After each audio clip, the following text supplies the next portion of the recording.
Some of them. I mean, some of them must be into feet, statistically. Statistically, they're not real. What are these statistics? They're real to me. First of all, they're real to me. Secondly, you can have statistics about fictional things.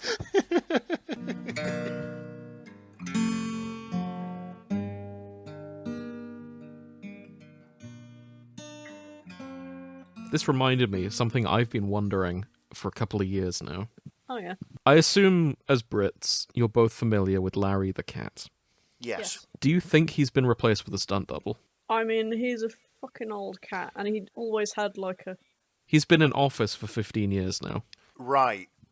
Makes you wonder. He always had an understudy who actually did his job for him. That's true. So... He has. That was Freya, I believe. Oh, Freya. Sorry. It was. No, I mean, he's probably had multiple, because Freya was George Osborne's cat. Was the neighbour he got into a fight with. Yeah. Misha is the understudy. For those who are unfamiliar listening, first of all, welcome to the Shipping Forecast. I'm James. Joining me is Grace. Hello. And Nick. Hello. Larry, I encourage you to look him up on Wikipedia, is the chief mouser to 10 Downing Street, the British government. His role is to hunt mice. And like all upper management, does nothing but sit there and tells other people how to do it. Damn right. Larry is a cat, to be perfectly clear. Yes. And should Larry ever die, because I don't believe he will. What? But should that happen, I think he deserves a bigger procession than what happened for the Queen. Right. I'm good. Here's the thing, okay? Mm-hmm. If we can give Thatcher a state funeral, we can give we should give Larry one. Damn right. Exactly. I completely agree. He's definitely more beloved than Thatcher. Yes. I would say. I don't think that's a controversial take. No. Also, I think that like the awards we give to people in this country have been utter bollocks for a while now. Like, what was it? Your mate's dad had an OBE, and literally that same week they gave one to a horse that drew the carriage for the Queen's funeral. So, one of my friend's dads is a professor, and yes, he got an OBE. And also alongside him was a horse. All a horse did was pull a carriage. Like, he legitimately deserves it, to be clear. He's a smart man. He had to cancel his holiday for that. And then there's a horse. I've forgotten about that. I just want to point something out. Okay. Mm-hmm. I just want to point something out. I listen every now and again to a comedy radio show which came out in the 1950s. Okay. Okay. And in among the sort of zany jokes which go on, they always make jokes about OBEs being really easy to get. Mm-hmm. Now I think I know why. This horse got one just for doing horse thing. No, it wouldn't have mattered to the horse whether it was the Queen or like a cart of hay they were pulling. So this horse led the Queen's coffin. Right, so yeah. And his name is Lord Firebrand. Oh, nice. It's just a horse doing horse things. Yeah. Lord Firebrand, his nickname is Yogi, incidentally. Which is an odd nickname for Lord Firebrand. It is, yeah. He's clearly one of the boys, that's how he got the position. Yeah. I'm reading from the BBC article on it. Yeah. Yogi is first choice for any parade commander. Especially such a high-profile parade under such scrutiny and pressure. But he was a professional. Also honoured at the ceremony was a pair of detection dogs who have conducted more than 1,000 police searches every year. Oh, nice! And the year before that, a Labrador got an OBE for his 11-year career as a fire investigation dog. So... Is that like a gun dog, but for smoke? Yeah. Just like sniffing around. There, it's there. Look in there. Look in those bushes. Maybe if it was petrol that started. I'll link you the article about this fire investigation dog, and we can piece this together as a team. I mean, he's earned it though. His 11-year career. Yeah, he is an old dog. Oh, no, it doesn't actually say in the article what he does. Oh, yeah, during his career, he would identify the presence of flammable liquids such as petrol or lighter fluid. Oh, okay, so, yeah. Yeah, he sniffs out petrol. He's Which- 11 years old and he's been sniffing petrol for a living. What a Yeah. guy. No one, I think he deserves that award. I mean, to be fair, it's probably a lot less dangerous and a lot more scientific than just sort of chucking a match in and seeing what happens. Exactly. So, yeah, That's a terrible he choice. saved a lot of matches. I'm Sucks just a curious lot how of many humans. dogs have had medals. Because there's multiple links below it about animals who've also been given OBEs. At this point, it's a bit cheeky that they're still giving OBEs to humans. You think they'd like change it a little bit for the humans? There's Just, several yeah. I mean, I like the idea that these horses and dogs are on the same level as your average Joe getting an OBE, but at the same time, And let's be fair, pulling the coffin along, it doesn't really matter if it's the Queen's coffin or if it's just like a load of hay, It's still just a horse doing horse things. true. But horses get spooked really easily. Yeah, that's true. That's So true. he's got I that mean- stiff upper lip.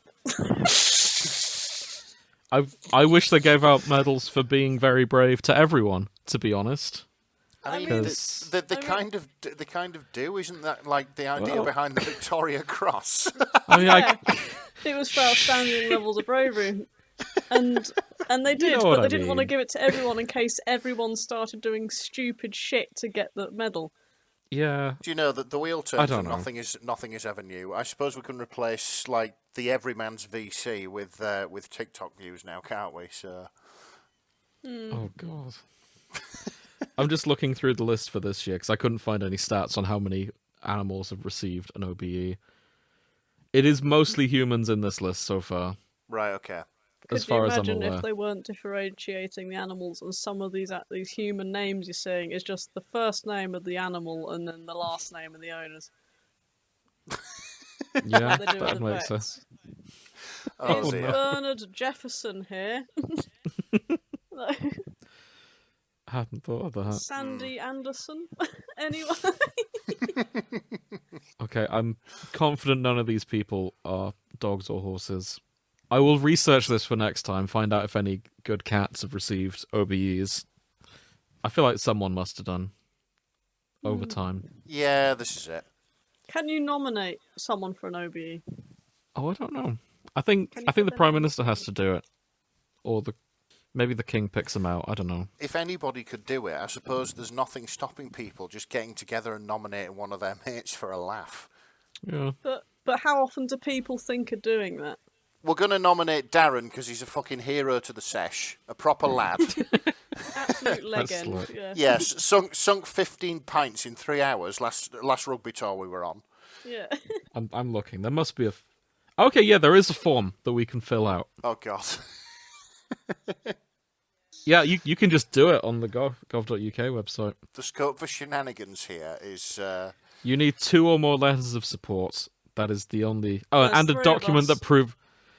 Yeah, we could write them each for each other and then triple our chances. We also need a document which provides evidence to our nominee's contribution. For example, a newspaper clipping. so we've got to get in the paper. Yeah. Do we know anybody out of paper? Yes. Oh. I know the editor for the Cambridge Press. Oh. Shenanigans then. could happen. Shenanigans must continue. But no one says what you have to be in the paper for. I'd assume being a menace would disqualify you from having an OBE. But what if it was good menace? What if you were you're a menace for good? Define menace for good in a way that the king would read it and go, yeah, let's give him an OBE. The police are chasing down a suspect, but luckily for you, you've been studying. The blade. I was going to say something a bit. I was going to say something. We're not allowed to carry. I was going to say more like, luckily for you, you've been practicing with fireworks. You're thinking of that one scene in Crocodile Dundee, aren't you? Where there's like a chase, the police are chasing a guy, and he just puts his arm out and clotheslines the guy, like without breaking a sweat, right? No. Oh, have you seen Because there's Crocodile no Dundee? I have, but there's no fireworks in that. Okay, so fireworks need to be involved. I just think it'd be fun to Catherine wheel someone up the arse. Like, just pin it on their back and they're just... You want an OBE for jamming a firework up someone's ass? Well, you're not allowed to carry a sword with you. I would have done the old, is this blade big enough? But, you call that a knife I don't and all think... that shit. But it's just, you're not allowed to carry. I think jamming a firework up someone's ass is still a crime. I think I've got a better example. Yeah? Right. So imagine this. You're 17, okay? You're on a school trip, bus full of school children, right? Okay. You're coming down one of the really, really steep mountain passes in the Lake District. Okay. All of a sudden, the driver has a medical episode, has a heart attack, falls over. The teacher who's with you does not know how to drive a bus, okay? But because you've spent most of your youth hot-wiring cars around your local council estate, you were able to get to the driver's seat and pull off the sickest handbrake turn in history to get down the mountain. That would be good, but none of us are going to That would be in good. that situation. That didn't happen, did it? No, it didn't happen. But even so. And just to clear it up for the listeners' benefit, I didn't spend my youth hot-wiring cars and razzing them around the local council estate. No, he spends his adulthood doing that. Yeah, they just haven't caught me yet. Why do you think I have a different car, like, so often? Ah. Yeah, they're all stolen. The council estate bandits. They're all stolen, every single one of them. Mm-hmm. Could you imagine if someone who works in the police just happens to just listen to this to make them feel make them feel better about themselves? To clarify, and everything we've said is a joke. Material. Yes. None of us have done crimes, though I think I did incriminate myself last episode for pirating anime. Yes. Oh, no. Because there was a brief bit when I was screen sharing where the drop-down showed and my recent browser history showed, and there was a site known for the torrents. You wouldn't download a house. I couldn't find it when I was going back in, so... You wouldn't steal a handbag. My favourite thing about that advert is that the music in the background is pirated. Was stolen, yeah. Yes. The cheeky sods at the MPA. Not getting the rights to their own things. It is rather wonderful, that. Mm-hmm. So yeah, to cover for myself there, it was strictly for research purposes. Researching how fast I could download an episode of Spy Family. Of course. Yep. Of course. Pretty quick, it turns out. Talking of malpractice, talking Frankenstein today. Nice. I think that's good. He definitely did medical mal. He was disbarred from the Physicians Society. He wasn't. He was. We saw it in the film. No, they yelled shit at him, but he wasn't like officially. They kicked him out. No, they kicked him out. They did. Did they? Yeah. So I watched the film today, like 4 hours ago, as a matter of fact. I watched it yesterday. There's a conversation at the dinner table afterwards saying you were kicked out in disgrace, and he was like, "No, I'm proud of it. I did pretty. I'm glad they kicked." Because his brother was all, "Oh, you didn't do anything wrong." I said, "No, I did it great, and it was glorious. They should have kicked me out because I had such swag." And yeah, good film. I kind of switch off at the dinner table scenes. Because it's usually boring. It's usually boring. My, what excellent potatoes. That sort of... I grew up on costume dramas, so I've learned to condition myself to pick out the good bits of dialogue. Now, I find this interesting you say that, because we've had discussions before about things where you've just not listened to things at all because you've been distracted. Oh, here we go. Here we go. It's just true. Here we go. Okay. Right, so he gets disbarred, and he talks about this over the dinner table. He does. But that's not the big thing. And then he creates life. Yeah, it's a film about being a terrible parent. Yes. Genuinely, that is what unironically. It boils down to. And you know what? Actually, quick check. Who here has read the book? No, not me. Yes. I have read the book. We did it in high school. Oh, okay. In English Lit, we did the book, and it was the best thing we did in English Lit. Thoroughly enjoyed Frankenstein, the book. Both the book and this film is about him being a terrible parent, so that is consistent. Yes. They have aged him up. He was originally 19. They've aged him up. But he still He's acts a like a dilf now. 19-year-old twat. But he does still act like a 19-year-old twat. In that case, Nick, what is your experience of Frankenstein? I know enough to know that it's not actually Frankenstein, it's Frankenstein's monster. I'm glad you said that, because you're actually wrong in a different way. Does he take on the surname of his creator? No, it's so people often argue, go, actually, the monster is the name, Frankenstein's the name of the doctor, he's just the monster. No, the real monster is Frankenstein. Okay. Does he do bad things in the book? Because he does bad things, yes. So- He's the real monster. So I suppose we can argue that they're both monsters, so we're both right. Yes. It loops round full circle. The true monster is Frankenstein. Yeah, I mean, I can imagine it's like digging up a load of body parts, stitching them together, running 480,000 volts through it, and seeing what happens. Being a horrible parent to it. Yeah, because he didn't really know he wanted to bring someone to life, but he didn't really want the responsibilities like a deadbeat dad Yeah. of what comes after. He Ah, wanted to shoot his bolt and fuck off. I'll mention at this point, for our listeners, spoilers for both the classic book and the new film by Gizmo del Toro. Guillermo del Toro. It's one of his, is it? It's a del Toro special. Right, okay. Probably the least monster fuckery of the films of his that I've seen. Yeah, there's no...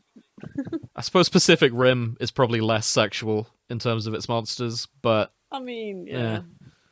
Thing is, in this one, it wasn't about a romance between monster and leading lady. it's father-son dynamics and him being a shit. Yeah, essentially, he was very passionate about doing the whole creation part, but once he got there, it's kind of it. Yeah, once he had to actually look after the baby, he was like, I Yeah, can't be he was arsed shit with at this. that. So And are we saying here that Dr. Frankenstein was the original fuckboy? I d- He wasn't the original fuckboy. He was a fuckboy, though. But Mary Shelley obviously knew what a fuckboy was and put him in. Oh, like she partied with Lord Byron. She knew what a fuckboy was. Oh, Yeah. God, yeah. But I would say the original fuckboy, if we're talking in fiction, Zeus. Yeah. Oh, he's very fuckboy, isn't he? And he's the first one to be a fuckboy Yeah. by several thousand years. This is it. Oh, but if we go into Egyptian mythology, There are fuckboys in ancient Egypt too. there do be. Either way, right, back to Frankenstein. Yes. Yes. We get to see a bit on the cycle of abuse as well, because his dad is a shit. Yeah, his dad's not happy with him unless he's being good at medical stuff, because his dad's Yeah. the best doctor of his age or something. Exactly. Right, And his dad is okay. played by the lovely Charles Dance, and he plays a Charles Dance character. And if you've seen him in anything, you know what to expect. I see. Just cold-hearted, authoritative figure. Oh, he's so good. He is. I love Charles Dance so much. He's so good at villain roles, and I always think that he's probably quite a fluffy man deep down, because he did the Ali G film, so he must have a sense of humor under all that somewhere. I'd hope so. He's just really good at playing a bastard. Mm-hmm. Yeah. You get typecast, don't you? Yeah. He's my favourite live-action version of Lord Vetinari as well, from Discworld, Oh, because he did that as well. Which is high praise, because Jeremy Irons also played that role in a different version. I can't even think who that is in Discworld. Lord Vetinari, he's the patriarch of Ankh-Morpork. Yeah, I know, I was just... Which one? He played him in Going Postal, the Charles Dance. Oh, I've not seen that in ages. Okay. Good film. It is. God, what else do we need to say about Frankenstein? Okay, so... I feel it's starts such a off classic within- story, I don't... Yeah, I know, sorry. it just... We'll go through a brief thing of what happens, shall we? Alright, so... Starts off when he's very young, loves his mum to bits. Mum gets pregnant, dies in childbirth. The father's always been a cunt to him anyway. When she dies, he's still horrible to him because he just wants him to become a good doctor and follow in his footsteps, you know. His name is Victor, his name is Kid Victor. He raises his little brother William as this little golden child, and he's actually really nice to him and really happy to him. So William grows up normal. Whereas Frankenstein just goes off. He's determined to learn how to reanimate dead bodies, to conquer death, I believe was the term he used. Yeah, he said he And- goes to his dad, so you're the best doctor this age has ever seen. So why did you let my mum die? He's like, I didn't let your mum Yeah, die. he And he was like, oh, so you blames- failed yeah. then. And he was like, oh, you can't beat death. And he was like, oh, I'm going to Yeah. prove you wrong. And he goes to Exactly. Scotland to learn how to become a doctor and reanimate Exactly. the dead. Meets an eccentric man who's willing to fund him pretty much infinitely in creating life. Spoilers, he creates life. And He's played by the German guy. And, oh, fuck, what's his name? Austrian guy. Austrian Austrian guy. guy. and- Christoph Waltz. Yes. So that was And, delightful. yeah. Yeah, but he kills it in everything he's in. Yes. Yeah. Creates life, is terrible to life. And then we get to see it from the creature's perspective. And Oh, interesting. it's we see, because it gets out of hand. Frankenstein tries to kill his creation. His creation survives, goes off, lives in the woods for a bit, meets a lovely family, and without going too much into it, it all goes horribly wrong. And he learns what it means to kill and revenge, and then he goes chases after his creator. It's a very good book, incidentally. I would suggest reading the book as well. The book is good, however, it is boring because of the time it was written. Oh, I loved the book. No, it is good, but it is like, if you're not very well read in the era in which it was, Okay. it's trying to wrap your head around how it's written.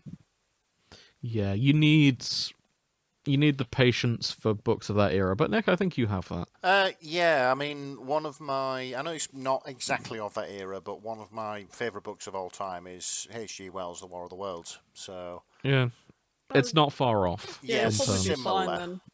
Yeah, I similar. think you go for Frankenstein.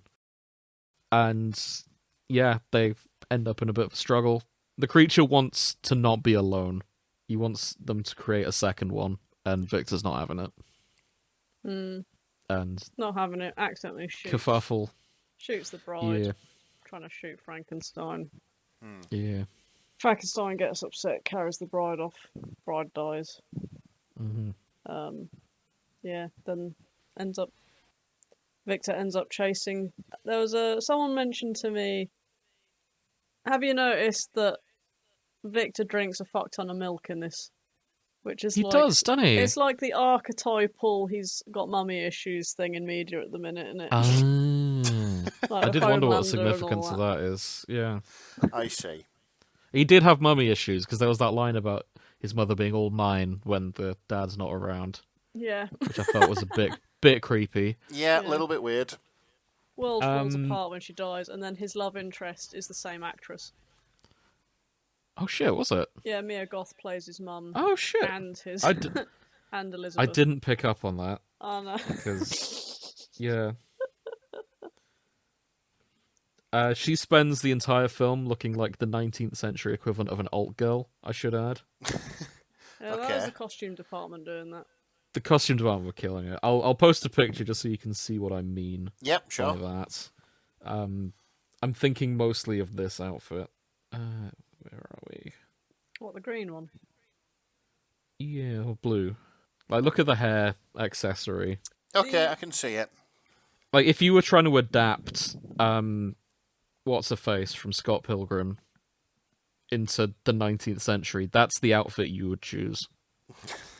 That's what a 19th century manic pixie dream girl looks like. Yes, that's the phrase I was looking for. She is a 19th century manic pixie dream girl, and you know what? Both Victor and his creation see her in that way. I see. He's mad jealous of the fact that she is more invested in the creature than him. Right. But she is betrothed to William, the brother. Oh yeah, she's marrying the brother. Yeah. It's all very... Yeah. Who Very wasn't silly. that interesting a character, in my humble opinion. Well, she doesn't pass the... The brother, I mean. What? The brother, that is. Oh, the brother. Yeah, he's not interesting. He's just kind of there in the background, a bit bland. Yeah, he's a little bit of a plot device. Yeah. As is she, to be fair. But Oh yeah. I'd also point out that the true winner of all of this is whoever did the costuming stuff, because the drip on Victor, immaculate the whole way through, and I'm desperately skimming for photos of his outfit with the hat. I suppose it would have to be, because quite honestly, what would you wear if you are hell-bent on creating life from dead body parts? Oh, yeah. No, Yeah. he looks the part. He's very cool. Conquering Oh. death. This is the best I've got, or at least of the hat. There's the whole hat thing, and then there's also the waistcoat. he But barely this'll ever do. wears a hat. So The hat stuck with me. It was very like, yeah, cool. Okay, I see. The I pinstripe wish we could suit. all dress like Frankenstein. I mean, you can. There's nothing stopping you. I'd look like a tit. I can't pull it off because I'm not Oscar Isaac. Yeah, exactly. You would look like a That's tit, the but there's that's the nothing crucial stopping you. downside. I have, my brother has that jacket.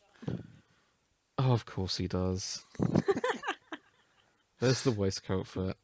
To be fair, Grace, if anybody in the real world is going to pull it off, it's probably one of your brothers. Yeah. Yeah. Can we briefly tell the story about the rat stuff? Oh. Yeah. Do tell. Like the rat catcher's ball. Yeah. No, go on. What do you want to talk about it? Just explain it. Oh, they've hired out a tunnel. Or they had hired out a tunnel. And it was a rat-themed party. Where they did rat wrestling, rat fire throwing, rat juggling. And they had a rat catcher versus a rat man in the wrestling ring.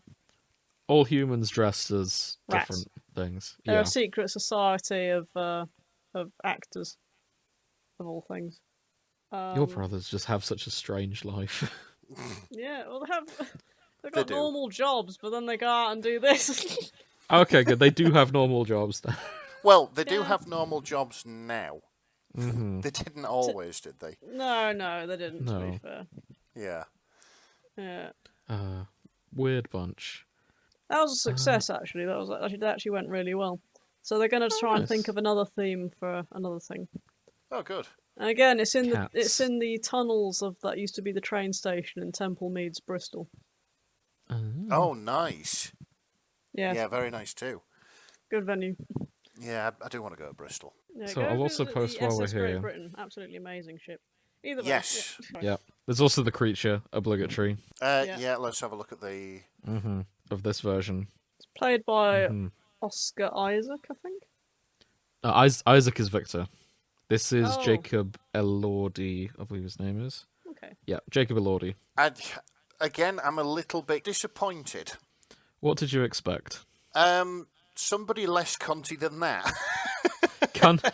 So when you're saying cunty, you do mean in the Gen Z term, Yes. rather Yeah. than he looks like a cunt, Yeah, which he but doesn't. this- to be That's This is it. the No, he does concept look art. like a cunt, yeah. That's Yeah. the concept art. That's not a picture of what he looks like in the film. Because in the film, he just looks like a guy wearing prosthetic makeup. I that mean, looks pretty close. yeah, Well, that's yeah, but kind of what it's just I'd dark expect. and not very clear. But have you got a? There's not many of the actual. I mean, I've got one of him early on, like shortly after being born, This is Right. it. He's which got is the here. he's got the shawl and he's got the blue steel and all the rest of it. I've got him at behind the scenes with your boy Guillermo del Toro. Nice. See, yeah, like he looks a bit more stitched together there, doesn't he? He still looks a bit cunty in that, to be honest. That's because the actor's cunty. He is quite a cunty man. Yeah. Yeah. As I said, limited. I've got this very weird behind the scenes that looks very weird without context. Right. Okay. But you've got Oh. Guillermo standing over him. You've got Victor just listening to directions, and you've got this guy pinned down, bent over. I'm guessing that's how he was brought to life. No, This was no. the test phase. That's the beta test of can we get it working. Yeah, that's Right, some I random see. guy that was hanged in the stalls earlier. Oh, I do have a picture of the actual moment he gets revived. This is important because one, the imagery goes hard, very Catholic. Yep. Okay. See him nailed to the cross. You can also see the booty shorts he spends the first 20 minutes of the film wearing. No, he never takes them off. Is that what we're calling still booty on there. shorts? As in, he wears more clothing later on. Yeah. But the first 20 minutes of his screen time is just booty shorts. Amazing. Till he eventually escapes and, like, puts a coat on. But even then, and I think he gains some other clothes as well in that montage. But he mostly booty shorts the whole way through.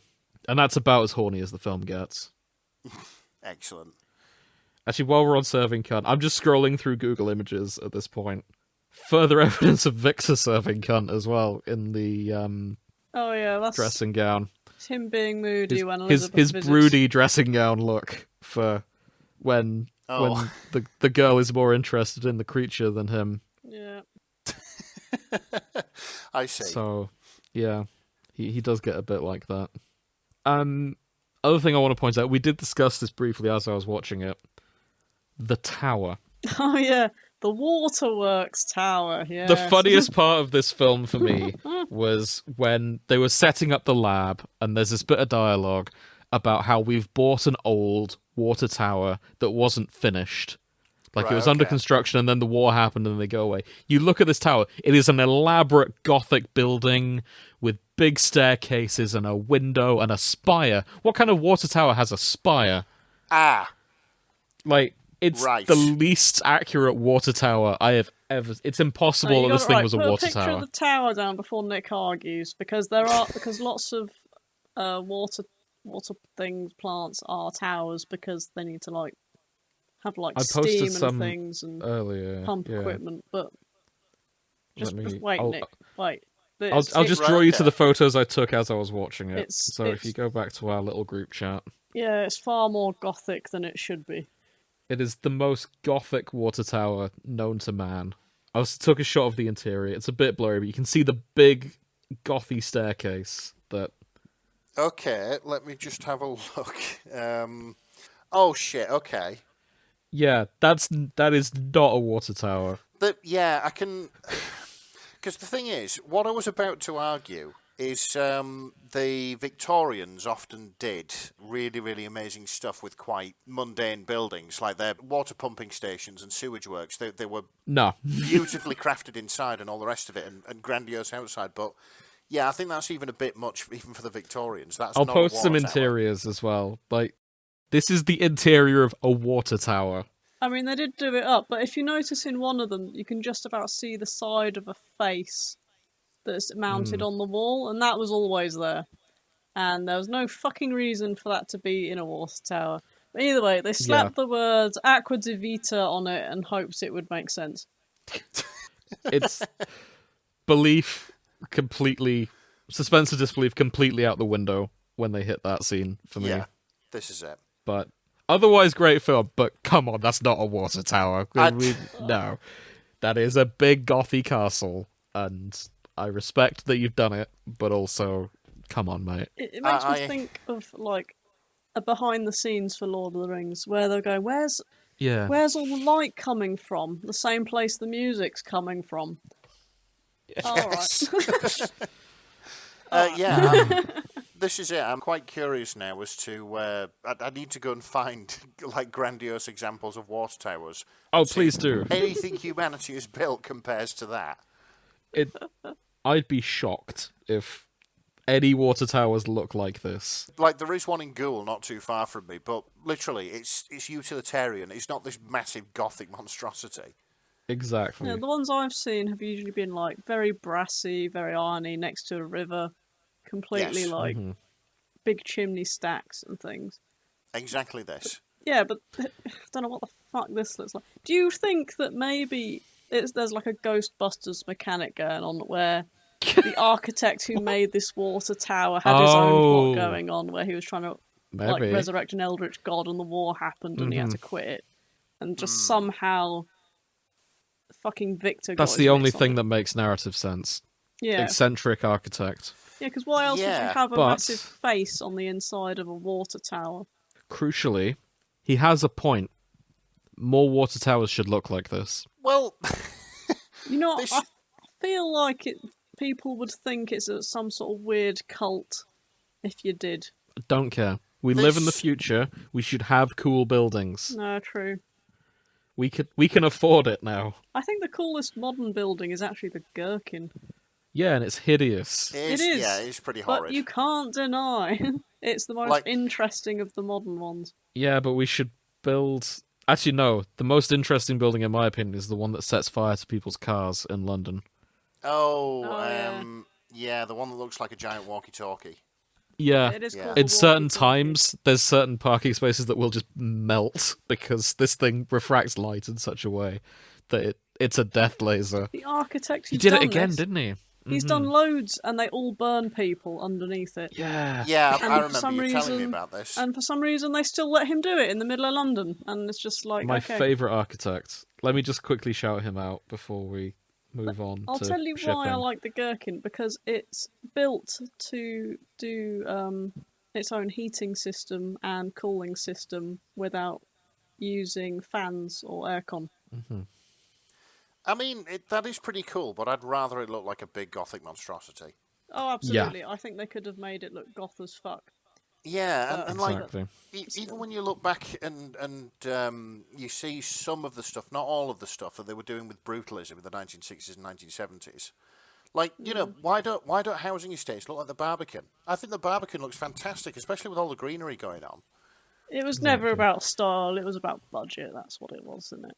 Well, yeah. Incidentally, the guy's name is Raphael Vinoli. He's built a bunch of buildings, including the walkie-talkie, which has been dubbed the Walkie Scorchy because it sets cars on fire and melts them. Yeah, it melted His an criticism entire shop at page one on point. Wikipedia, right? 2 lines. Oh wait, no, there's sun glare further down. Ignore me. The core bit is that the building won an award for being ugly. Nice. So the core criticism is your building is ugly. Also sets things on fire. But yeah, he's built a lot of things, including the Tokyo International Forum. There's a Brooklyn Children's Museum that probably also sets people on fire, knowing him. But yeah, 20 Fenchurch Street is the notable one. Yeah, guy just wants to build a death ray. Yeah. Yeah. And I think the theme of this episode is that brilliant masterminds who want to cause chaos should just be allowed to let it happen.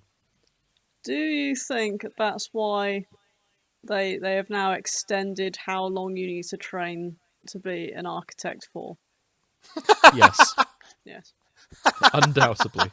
They've extended it by an entire year. And this, I presume this entire year is like given Yeah. over to like learning points of refraction and the flash points of human skin, and basically giving you all the tools you need not to build a fucking death ray. Yeah, I assume that so. sounds... Mhm. I can Yeah, believe you that. can't be classed as a proper architect until you do that extra year. It used to just be 4 years, now it's 5.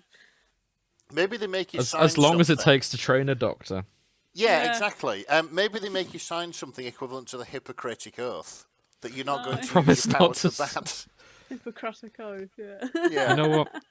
It also wouldn't surprise me if they had a special oath of, I promise to build my buildings as ugly as possible. Under no circumstances will I make it look cool. No gargoyles, no spires. I'm so mad at modern architecture. Make cool things again. Yeah, this is it. I've seen a thing, and it's called the before the passes go through, before and afters. So, like, when people do graphic design for characters, when they make them as dark-skinned as possible, because by the time they get through all the passes and procedures, the final design is a lot whiter. Completely white, And then yeah. it's a similar thing with architects, and they put loads of green spaces in, because if they want to have any hope of a green space in there whatsoever, they need to make it as green as possible, because by the time all the passes and checks go through, there's next to none left, because people have thrown a car park in, or you've got to have a road that goes round, and you've got to have room for access for pipes and all Or this stuff. the original design was just too expensive, which is usually the case. Yeah, exactly. Bastards. Yeah. Okay, Sad. on that sad note, what do we think we're seeing in terms of shipping? Frankenstein's monster / reader. Yeah. I firmly believe that. I think, like, knowing what we know on the internet and inhabiting those kind of circles ourselves, I reckon there's going to be a lot of monster fuckers out there. I'd have thought so.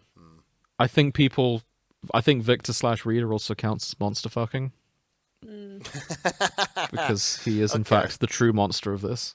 Yeah, I see. I suppose it's the same kind of thing that makes people go for mafiosos and stuff, isn't it? Yeah, he's also a broody bad boy, so I think there'll be a lot for him. Early on, when I saw the film, I didn't realise what sort of direction it was going in. And he's lying shirtless on his bed, and the monster comes in shirtless. I was like, oh no, don't go there. There'll be a lot of fics about that scene in particular. Yeah, I don't... All right, here is a question, which our fanfics may answer. Yep. Okay. If Frankenstein does the deed with Frankenstein's monster, is it yaoi or is it incest? It's definitely yaoi. Well, definitely yaoi, but is it incest? Because it's two men. Would it not be necrophilia? Oh, I don't think it's... It would be necrophilia in the sense that vampires are necrophilia because he's undead. I don't think it's necrophilia. Because he has been brought to life. Yeah, but vampirism is necrophilia. Is it, though? And it's back to life. Zombies are necrophilia. I don't think vampire is necrophilia. If it's undead... Actually, hold on, there's a pun here. I think it's necrophilia with a K because vampires like to bite the necks. Fuck you, that was funny. Yeah, good. Okay. Sorry. I don't think Frankenstein is necrophilia. I'm on the fence about zombies being necrophilia. Bro, they're dead people. They're dead people rotting, yeah. Frankenstein's creature doesn't rot. No, but he does he does die and come back to all the time. Yeah. Well, by that logic, is John Barrowman necrophilia? Or rather, Captain Jack Harkness. Captain Jack Harkness. He's had other roles, James. Let go. John Barrowman isn't necrophilia. He's a living human. If John Barrowman was to die and come back to life, even though he's good looking, I think it may technically be necrophilia.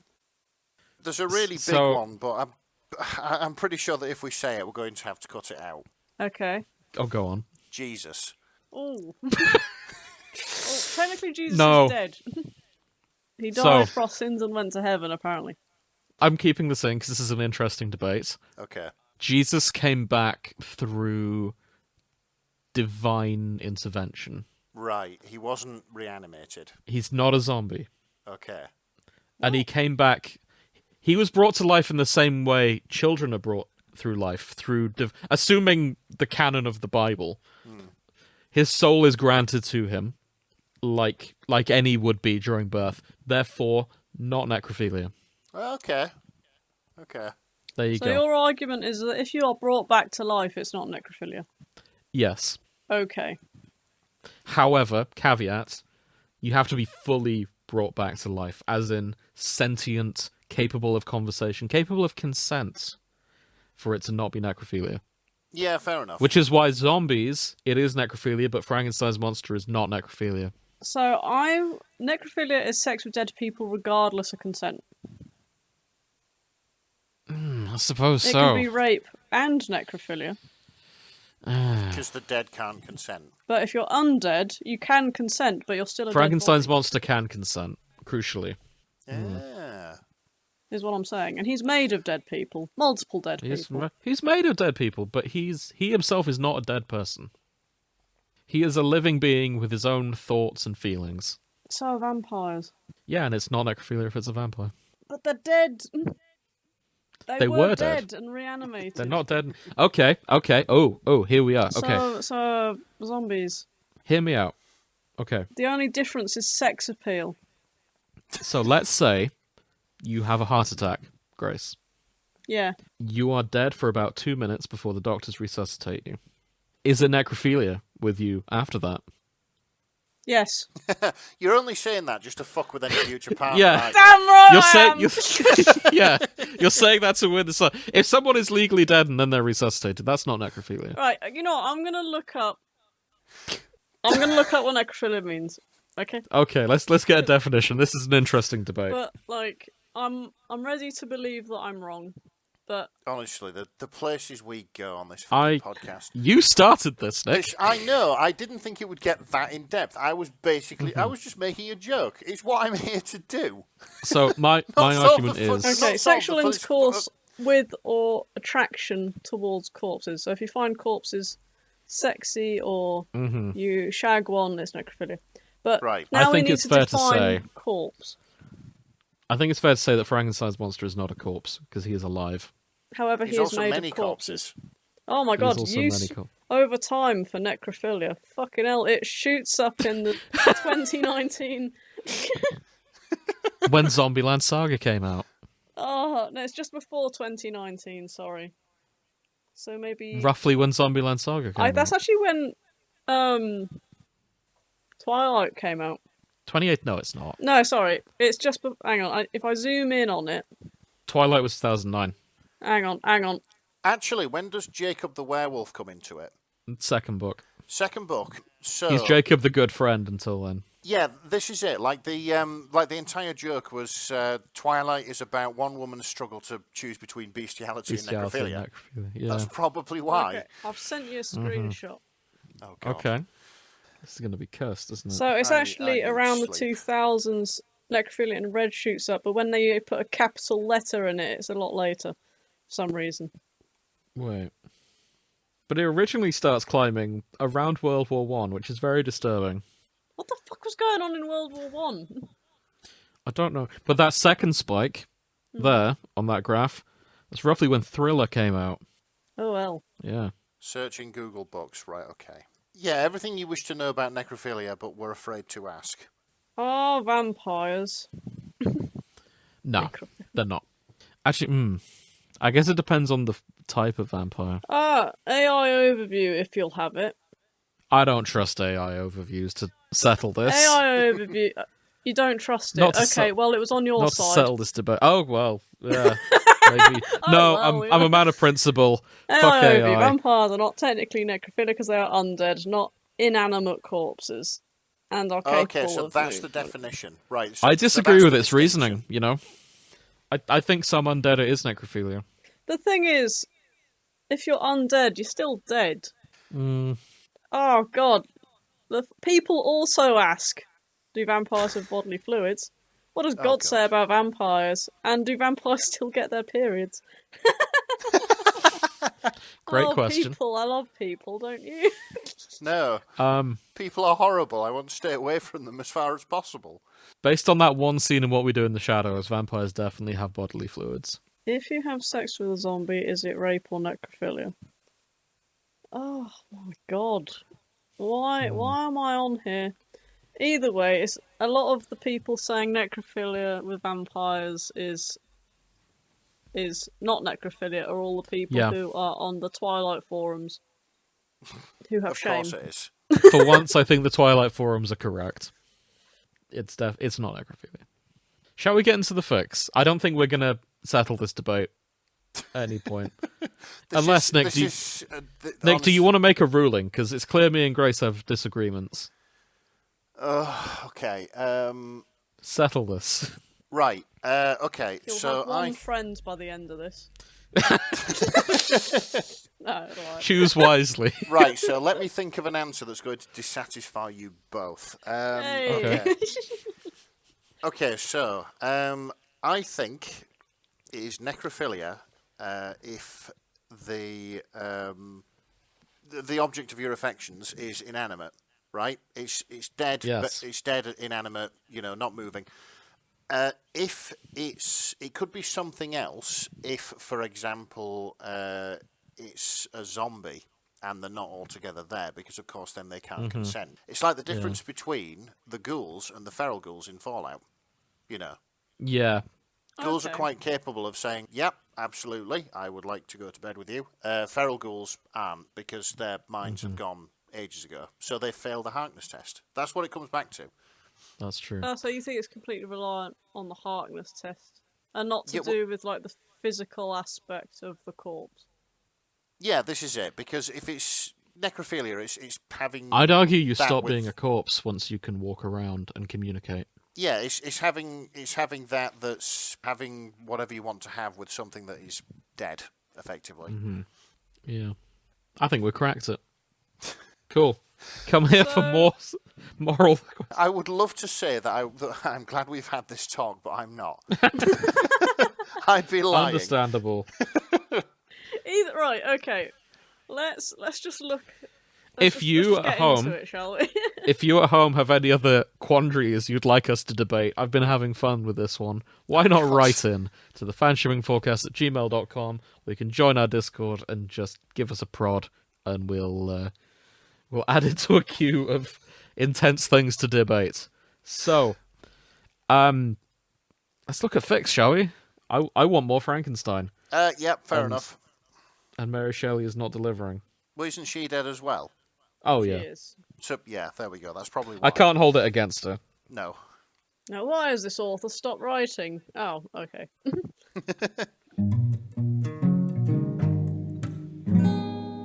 We will be looking at Frankenstein as a whole, not just the modern film, because there's currently 62 works in the new film. Right, okay. It's pretty good going, because it technically only came out the other day.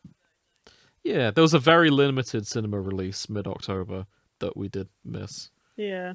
I mean, it came out essentially in Vienna and America, and not in the UK at all. Bit miffed. Very miffed. That would have been great in the cinema. I would love to see that. I'm just going to quickly look. What other books did Mary Shelley write? Because I'm not familiar with any others. Frankenstein-related fandoms. Oh, she did a travel book. Rambles in Germany and Italy. Oh, nice. Yeah. Completely different tone to Frankenstein. Yeah, lot of travel. It is kind of strange that she started off as a travel writer and then wrote the first science fiction book ever and created a whole genre. Yeah, I mean, maybe she just got bored. I mean, her husband was kind of like the main writer guy. Yeah, but that's true. Nice to see she outshadowed him. Are you familiar with how Frankenstein was created, Nick? As in the story, how it was written. I'm not. As in the book, like how the book was. Yeah. No, I'm not. Okay, they were all her. Hang on, it was her husband, Lord Byron, and a bloke called John Polidori. Were all stuck in a castle one day, and they were all like, "Let's have a story writing contest." Okay. Like we're stuck here for a couple of. Yeah, we're stuck for a couple of days. Let's just have a quick go. Oh, Mary, you're a woman and you're here. Why don't you have a go while you're at it? And then she writes the first science fiction novel ever. Yeah, smokes all a genre-defining novel. Completely smokes Lord Byron. Yeah. That's lovely, but by the sounds of everything that we hear about Lord Byron, he probably fucking deserved it. Yeah.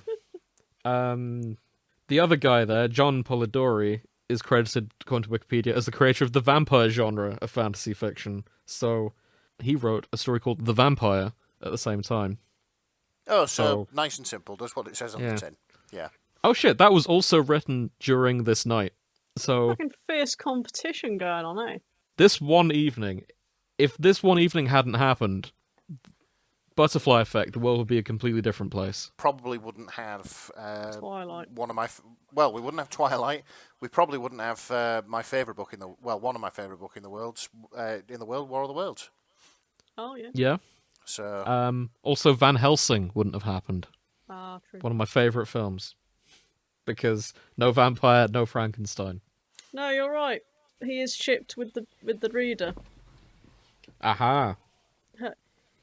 Frankenstein's creature and you, tag, you are the blind man's granddaughter. God, Jesus.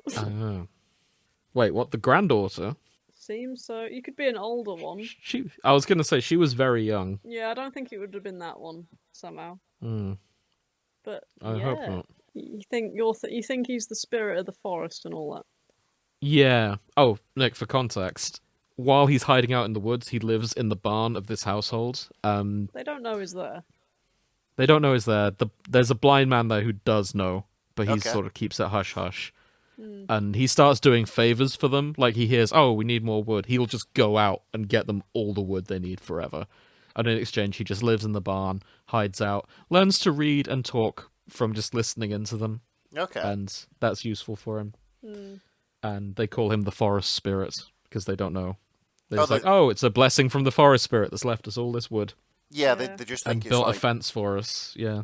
they're experiencing religion instead of a guess so. like a cast-off abomination just trying to live a life.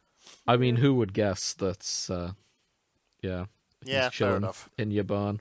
I like Fair how enough. people have called him Frankenstein's creature instead of monster. You know, just Yeah. to completely avoid the fucking monster. Deserving so, type bait. because he's not a monster. No, it's just a bloke.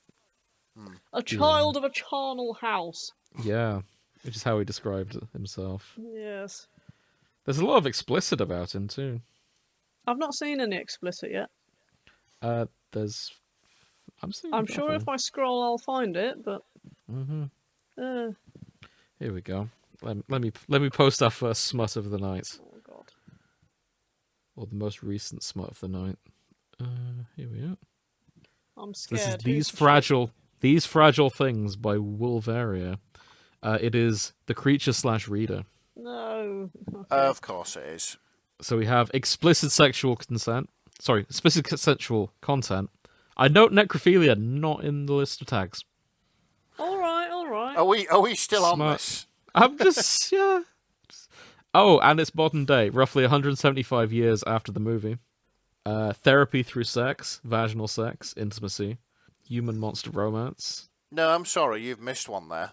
Did I? I've missed a few. One of the tags is how to recover from the trauma of your creator rejecting you, brackets hint you gotta fuck nasty. No. It's true. It's true. And also, Mary Shelley wants more smut about the creature, she told me herself. I think she would. From the few things we've learned about Mary Shelley, I think she'd not only love AO3 as a concept, but also give her seal of approval to any monster fuckery. I think like authors would either like authors of old would love it or be bemused by it. I don't think anybody would hate it. I know exactly who would hate it. Okay. Arthur Conan Doyle. I was about to say the church, but yes. The church too. The But if church Arthur too, but Conan yeah. Doyle could see how much Sherlock stuff is being written today, he would burn the internet down. Yeah, he would keel over, wouldn't he? He'd be furious. He wanted that character gone. I feel it's Okay, weird so yeah. because when I think of Frankenstein's creature, I think of him as a child because he's essentially been sort of rebrought into the world as a child, if you know what I mean. He is, yeah. He needs to learn how to develop and all that stuff. So seeing all this, like him being tagged and paired up with people, it's like, no, too soon, my boy. They've massacred my boy. On the plus side, he's been aged up in this fic by 175 years. Yeah, this is it. I suppose his time's come, isn't it? Yeah. Exactly. Maybe he's ready. Without further ado, part 1 of 2 of my let's heal through our trauma with tender raw sex with a 6'5" dude who's definitely not human, but we're going to ignore that for now story. So, it sounds like they both have trauma in this tale. Yes. I want no. Unless the reader is also a 6'5" dude who isn't human. I mean, you never know. Reading What if it's 2 6'5" people who aren't human, and you're looking at it going, I wonder if this is self-insert. I would love it if, in this story, we get to the end, and there's a dramatic reveal, the reader looks into the mirror, and staring back is Bigfoot, Yes. who is also a 6'5" dude. Yeah, he was saying the bit where he says, "Oh, he ran his fingers through his long, luscious hair," would ring very differently if the hair's all over his body. All over the body. I don't think that's going to be the case, but it would be nice. But yeah, it's currently unfinished, but it's only came out yesterday, so that's fine. We'll keep looking. Yeah, fair enough. I am looking at Crack just because. Understandable. So I've not read it, But just looking at it from, what it's written alone. Mm-hmm. Oh, where are we putting these? Fix for part 1. Yeah, sorry. I had a minute. That's good. So it feels like it's slipping into more of a Downton Abbey, Bridgerton sort of vibe. Your introduction into high society would come with a husband. Obviously, you picked one by your uncle. You never would have thought you would love a monster and a man. And this is The Bride by Siolix. Is this a love triangle? I think it is. Dr. Frankenstein / you, Dr. Frankenstein / reader, Dr. Frankenstein / reader, Frankenstein's creature / reader. Yes. Yes. Yes. Love triangle. I've got to point out this is written wonderfully. Okay. Yeah, this is written in the way that you would expect, like a stuffy costume drama to be written, something like Pride and Prejudice or Wuthering Heights or whatever. Shall I read you the first paragraph? Go on. Go for it. Mm-hmm. What is the measure of a soul?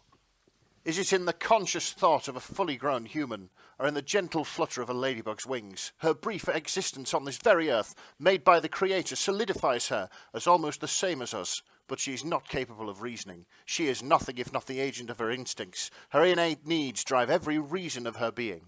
Yet, her curious black eyes and red wings with exactly 2 spots, one on each side, and both perfectly symmetrical, only hint at God's perfection. His great plan for each of us entrusted man with the ability to reason and feel, to create great things and destroy them all the same, to love and hate, and the most pivotal of all, to die, just like a ladybug.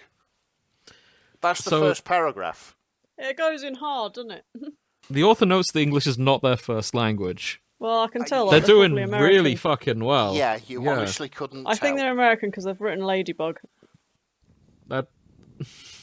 They've still done very well. Oh no, absolutely they have. They do speak English in America. So they say. A false bastardized version of it, but anyway, we'll let that slide. I always keep saying, how when you're looking at language choices, you see like Chinese simplified and Chinese traditional. Yes. Yeah. That's how I see American. Yeah. So. Yeah, English simplified. Yeah, but no, they've done a banging job. That's better than I could write. Yeah, which isn't saying much, but it's still That first paragraph does the job wonderfully of what a first paragraph is supposed to do, which is draw you in. I want to read more of that now. Yeah. Yeah. Also, and we will. it's very on brand with how I think Elizabeth speaks in the film as well. Yes. So, yeah. Did I do her justice? No, No. the tone absolutely not. But the way it's written, yes. She's not very loud and boomy. She used to be a nun. Right, I see. Yeah. I see. But she loves an insect. Does love her bugs. She's a bug girl. Oh yeah, another good line from the film. Nick, Mm-hmm. there's this guy in it who funds everything, and you're not entirely sure why he's throwing all his savings at it, until later you find out that he's got syphilis. Yes. I see. And he goes, well, a night with Venus means a lifetime with Mercury. Yeah. That was such a good line. Okay, so what is it? He's either a bit mad or he's trying to sort of spend his money on the most batshit thing he can find until he dies. He wants his brain put into the monster so he can live on, but he goes a bit mental at the end because Victor essentially says, no, your brain is infected as well, that would disappear, you can't do it, you're completely fucked. And he tries to take all the equipment back off him, ends up falling through a hole in the ceiling and dies. Mm-hmm. Yeah. Oh, I see. Yeah, poor old Christopher Waltz. Mm-hmm. I was firmly expecting it to be cancer, and it just threw me as a curveball. Oh yeah, syphilis. That's a problem. Yeah, that was a in really these big days. problem back in the day. Mm-hmm. Yeah, it was. Yeah. Nick, you sound so like remorseful that as if you were almost there. I feel bad for Christoph Waltz. He's a lovely guy. Well, he's not And I hope he actually doesn't got have syphilis. He just plays a guy that had it. I don't know why I Yeah. sounded like that. Like, I don't know. I don't have syphilis, and I don't know anybody who has it. So No, because it's treatable now. But it's just the way you said it. You were looking back. You were just glossing over. I going, remember having "Yes, syphilis horrors of once and war," taking you know? mercury for it. A pestilence upon our people and our genitals. If you were going to name a fic about Frankenstein and Frankenstein's creature, what would you name it? Because I have the perfectly named fic here. Bearing in mind the site we're on, think emo. bring me to life. This is Bring Me to Life Oh, God. by Gojo's Frontal Lobe. It is Count Dracula / Frankenstein's creature. Oh, wonderful. The Okay. crossover on which Dracula? Great, we're going to find out. Notes, additional tags include Dracula in pajamas, idiots in love, flirting, gothic fiction, science fiction, romance supported by anonymous beaver. Is this Dead and Loving? It's Dracula. They've tagged Dracula Bram Stoker 1897, so I'm assuming it's Christopher Lee until proven otherwise. Yeah, so it's I would say the original Dracula. I'm imagining Christopher Lee in this scenario until proven otherwise. But it could be any. It starts with "It's a dark and stormy night." Like that's As all good stories do. Yes, exactly. It was a dark and stormy. It was a dark and stormy night, and I've been walking for hours. I cannot read today. Apologies. Why is he walking in his bare feet? It's Dracula. Does what he wants. I guess Oh we'll no, it's find- not. It's not. It's the creature. It's the monster. Yeah. Ah. Do you Frankenstein's really think apologies. that vampires in all their regality and glory would be walking around in their tootsies? Some of them. I mean, some of them must be into feet, statistically. Statistically, they're not real. What are these statistics? They're You can real have to me. First of all, they're real to me. Secondly, you can have statistics about fictional things. I know, I'm just so used to statistics meaning fact that it's just like... Well, If you're a vampire with a foot thing, why not write in? Let us know. Yeah, writing. yeah, it can be completely anonymous. We won't tell anybody you're a vampire or that you have a foot Exactly. fetish. It's your choice. Or we can, you know. That would be Yeah. interesting. This is how we humans discover that vampires A exist and B the one specifically has a fucking foot fetish. And would you be interested in letting us follow you as a documentary crew? No, As we live in your house. Documentary crew. I'm not doing Yeah, it does go badly for the camera crew a lot. I think it'd be worth it though. Yeah, it's that sort of journey of discovery thing. Like, Yeah. would you go into space to explore the furthest stars? And the answer to that would Absolutely. be absolutely, yeah, 100%. I'm not doing that. Oh, I would. Yeah, but space is just so dull to look at. But the things in it might not be. Yeah. Might, but unlikely there'll be anything. Look, if I get the opportunity to be Captain Kirk, I'm going to do it. Oh, I mean, if we were in the Star Trek universe, that would be a lot more interesting. That's true, because you can get there faster. Yes, but in real life, it's going to be bullshit. I would strike that out and say the Hitchhiker's universe. Yeah. Seriously, Star Trek, it never really did. I mean, it was fun to watch, but it never really did anything for me. The piece of media which made me want to leap out of bed and go find a flying saucer to board and never look back on the Earth again was Hitchhiker's Guide. Can we meet in the middle and say Farscape? All right, fair enough. Yeah. Because Perfect. it is kind of that, isn't it? It's roughly the halfway. Yeah. That's, Nick and James' laws of sci-fi. Yeah, I can live with that. I'm just skimming through this fic now. They do just meet up and have a chat. It's still just general. It says idiots in love. I'm not seeing the love just yet, but No, they... maybe give it time. Vampire wants to Or have I elope. missed it? Vampire. Fucking Dracula wants to elope. In the end. Right. So, yeah. Like... Oh, yeah. No, you're right. He's been there for 7 months, and it's like, yeah, they're very, very close. There's just no smut in it, I don't think. Ah, that's fine too. We don't need all graphic details. What? Thomas Chris, Hutter you and Frankenstein's creature. Thomas is the one from Nosferatu. Yes. Oh dear. I think I can raise that for weird crossovers, but I'll after you. I have no idea what it's about other than This is after the creature leaves the Arctic, apparently. Send it over. But it's not a It's not a slash. It's a and. Oh, that's a shame. So I think they become friends, which is quite nice. I think they could fix each other. Yeah. Like they're what Greta each the other cat needs. is tagged in Nice. Disappointing Diamonds Are the Rarest of Them All by Venezia Candle. Venezia Candle. Okay. So this fic, it's teen and up. Thomas Hutch and Frankenstein's creature. Background: Ellen and Thomas. Okay. I think they're going for what I was daring to hope for, is that I could see both of these films as a jumping off point for a third attempt at the Dark Universe concept, only this time with actual people that like gothic horror writing it. Yeah, not. That would be pretty good, to be fair.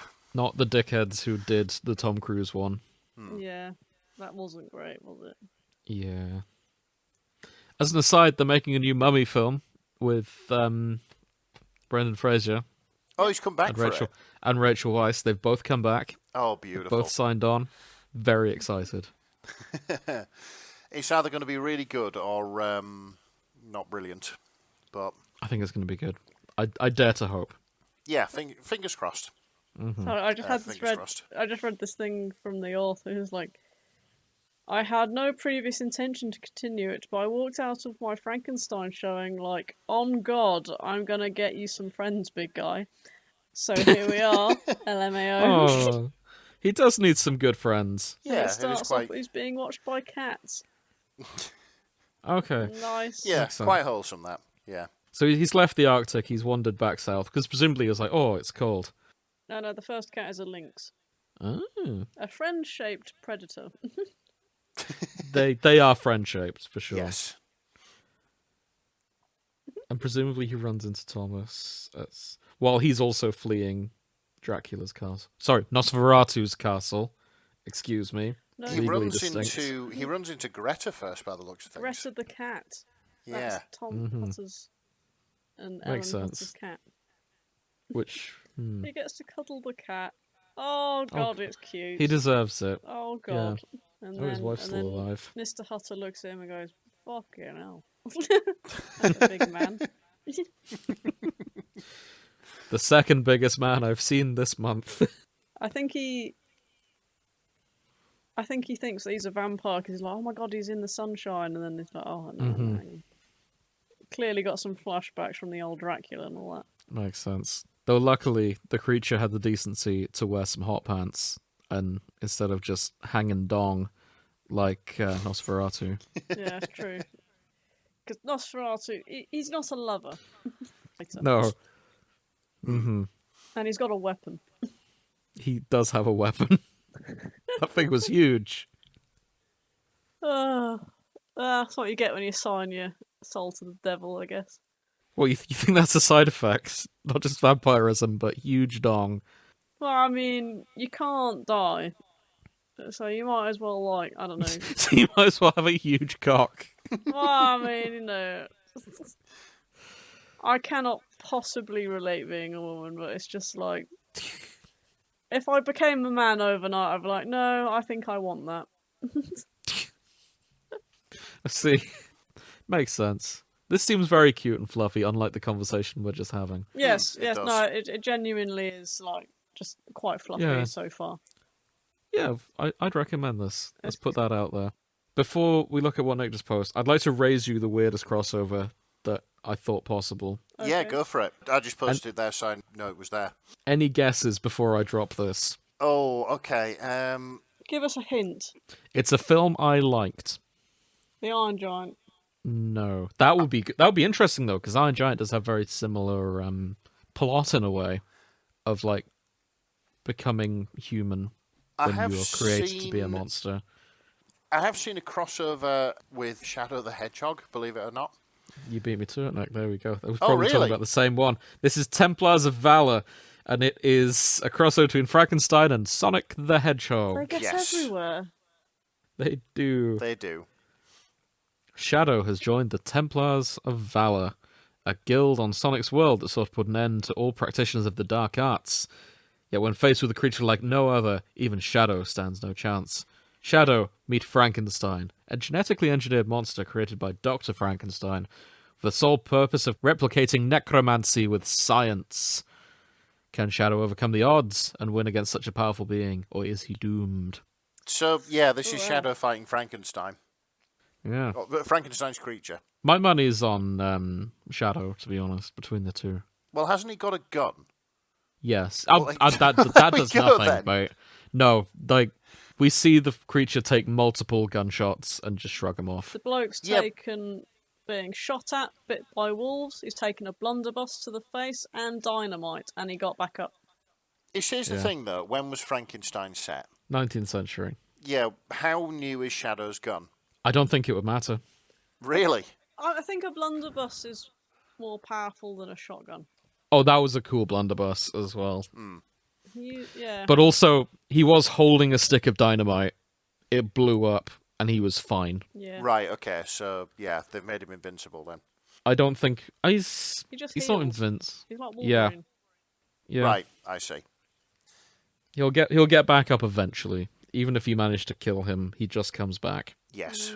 But Shadow could punt him into space, and there's no coming back Okay. from that. So yeah, that's my betting. Though this doesn't read as quite a sympathetic take. 493. How I want some sort of author's notes as to like why. Oh, there was a writing prompt. Oh, okay. Yeah, It's at the bottom in the notes. Okay. it's a writing prompt, and it is basically just a fight between Shadow and Frankenstein, bad looks things. Let Yeah. me go look at this prompt. Quite well choreographed. Yeah, it looks it. Yeah. So the writing prompt was: you're a practitioner of a guild who hunts down any practitioners of the dark arts, but you're having difficulty deciding whether this Dr. Frankenstein counts as a necromancer since they didn't use any form of magic to raise the dead. Which, yeah, excellent point. Yeah, this is it. I'd say yes, he counts as a necromancer. Because it doesn't matter how you raise the dead, you do it. He's done it, You isn't he? still managed to raise the dead. Yes. So yes, he is a necromancer, but no, it's not necrophilia. I knew you were going to say that. I just knew it. I know. Good. Oh dear. Fuck, I can actually raise myself here because I've seen another weird crossover. I don't know if Nick also spotted this one, but are you both familiar with Hatsune Miku? Yes. Yes, I am. This is Victor Frankenstein's Day Out by Quadrilateral Triangle and Stupidity Sylphania.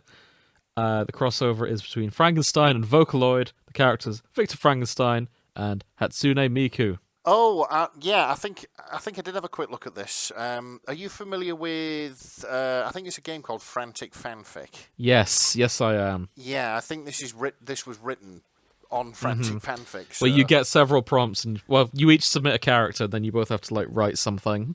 Yeah, basically. Victor Frankenstein was attending a Hatsune Miku concert. He needed to have something to fill the lonely days between twisted experiments and committing child abandonment. Oh my god.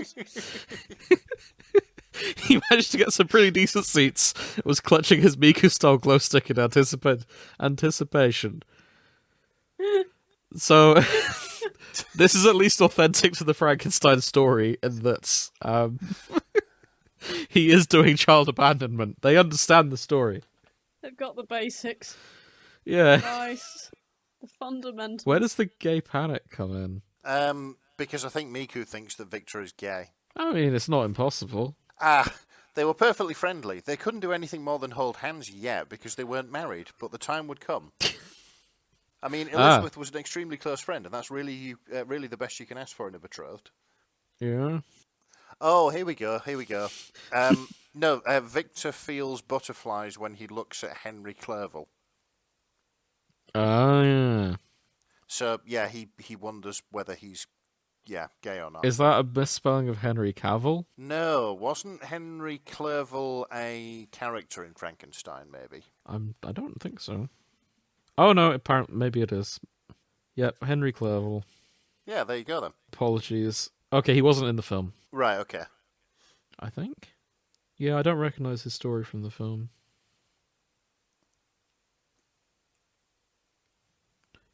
Maybe he is. Maybe there's a quiz for him on BuzzFeed that he can go back and do. Well, to help him figure out whether he's gay or not. The Am I Gay quiz, yeah. Yeah.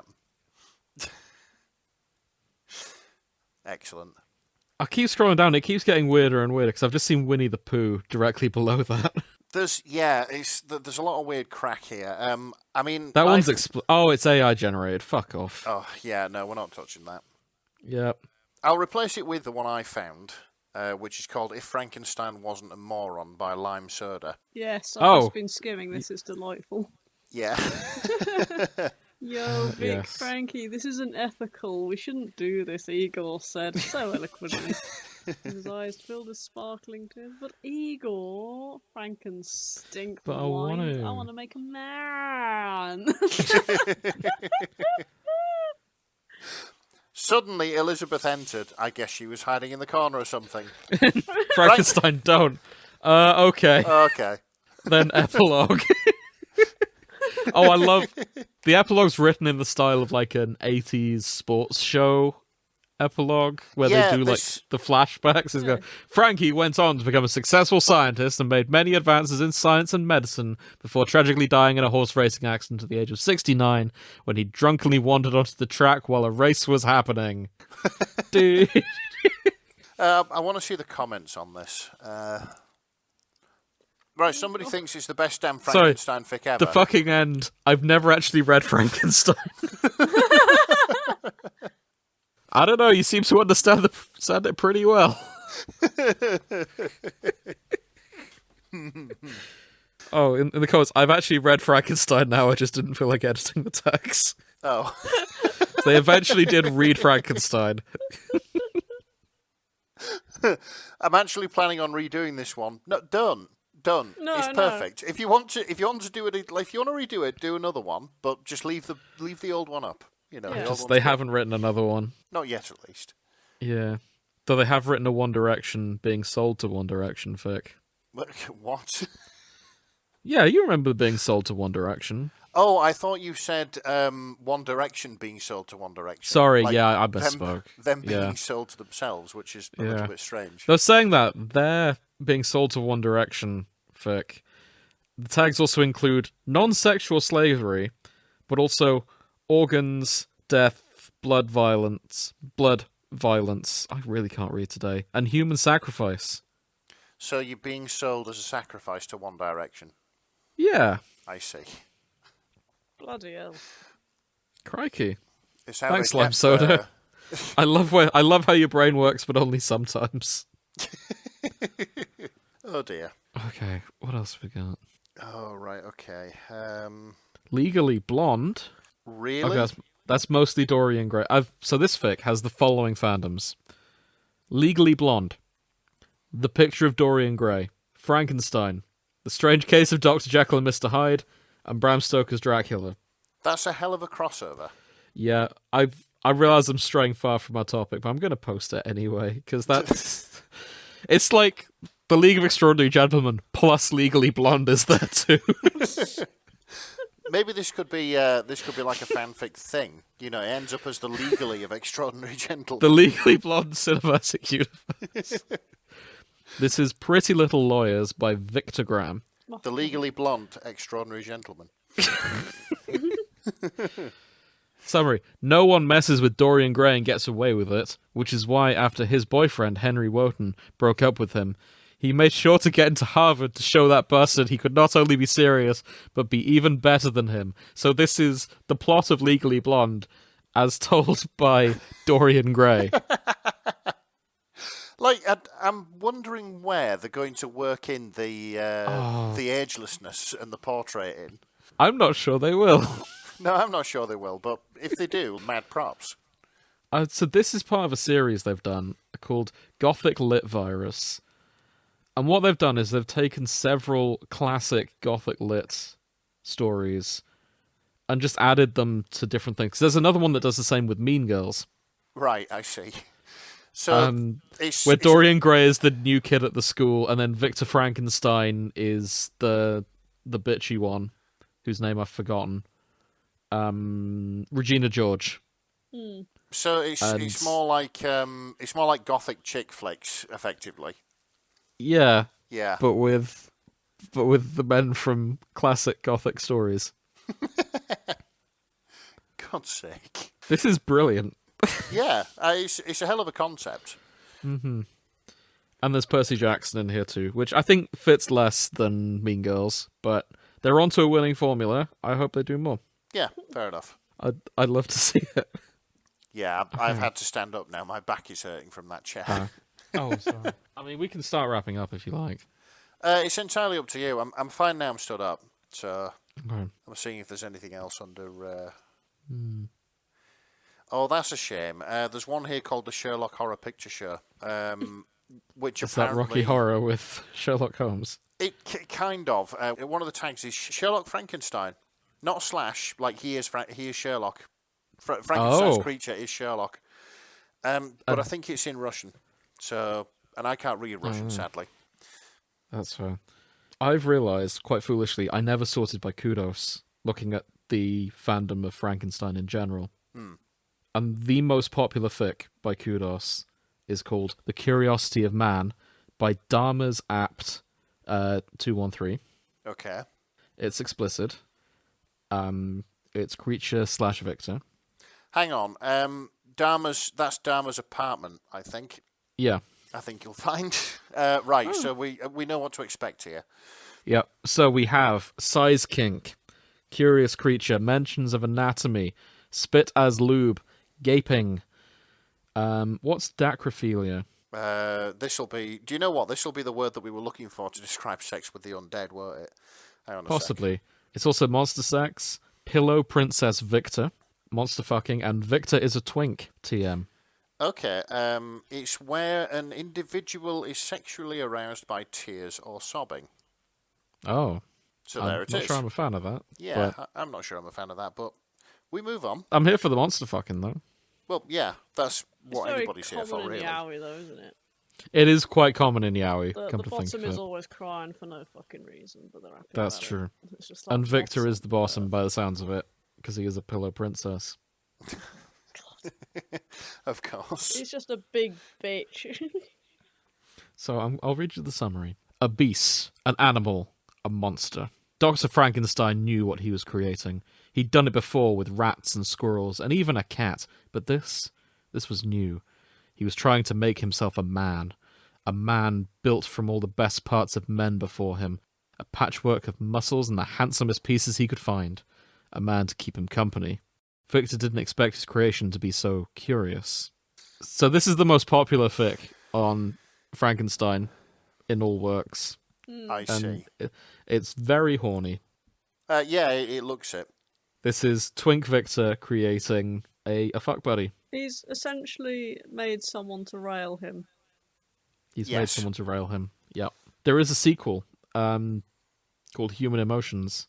The summary for that just says, Victor Frankenstein knew his first creature was lonely, but what the creature wanted wasn't a wife. It was Victor. Oh, God. So that's kind of cute. It gets a bit romantic in there. Yeah, that's on point for the previous fic we were looking at. So So then he finds love, and that's kind of sweet. Kind of makes me think. That sounds like a much happier Makes me ending. think of like the Greek myth of Galatea, where he carves this woman from stone, and then he falls in love with it, and is like, "Ah, I wish it had come to life." And then one of the gods are like, "Fucking hell, you're pathetic," and makes it come to life. Does yeah. it? Huh. Right, okay. There is a steam locomotive called Galatea. I'm going to... Now I know the story behind that name, I guess. Yeah. Congrats. Just think of the connotation. Yes. I mean, the curse part is... I'm just realizing that the 80s softcore porn film Weird Science is an adaptation of a Greek myth. Yes. Is it? Yeah, like they create the perfect woman on a computer, and she gets brought to life. Right, okay. I've heard the name Weird Science. I had no idea Yeah. what it was, in my defense. So... I mean, I mostly know it from the DJ Cummerbund song. Victor makes the perfect man and brings it to life. Yeah. It's all just It's just different adaptations. materials, isn't it? Yeah. Yeah, it's people taking the synopsis of Frankenstein in different ways. Yes. Or of Or of Galatea. the ancient Greek. Yeah, or Galatea. Yeah. Do you reckon Mary Shelley called it the modern Prometheus to distract from that fact? I don't know. To make you think about the other Greek myth and obfuscate that it's actually Galatea. Though I suppose it's not, because it wasn't horny. Yeah, he wasn't trying to make a husband. The original, or a that wife, is. Was he? Yeah. Exactly. He was just trying to be egotistical and make something. Mm-hmm. Yeah. The most popular ones are all explicit, incidentally. Oh, of course they As are. it should be. Of course they are. Yeah. One of them has sex in an igloo. What? That Yeah. seems to be cold. I mean, they do end up in the North Pole. Yeah, the well, end. yeah, I suppose it works. Yeah. Absolutely mental. I mean, It is. I'd sort of- imagine sex in an igloo is warmer than you'd expect. Like, huddling together surely, for warmth. yeah, if igloos aren't warm enough to have sex, then surely all of the tribes who've lived up there wouldn't be reproducing. Alright, so apparently in an igloo it can be around 20 degrees. Because good. It's That's because the igloo maintains whatever heat's in there, despite the fact it's made of ice. Mm-hmm. So it's like an air thing. The little tunnel bit is There so you- the there air you go. doesn't come in. Mm-hmm. 20 degrees is hot enough to sit there in shirt sleeves. You'll be a little bit sort of shivery, but We Exactly. only had Yeah. animal pelts as well, so it was like, you could wrap up in them. Good lord. And you'd put a little cover over the door and all that shit. You wouldn't really need a fire or anything in there. But you could if you wanted. yeah, I think you'd be all right. Okay, I think this isn't a case of impersonation, but I want to highlight this user anyway. Because I gasped when I saw Companion Advice by Chuck Tingle Oh, on AO3.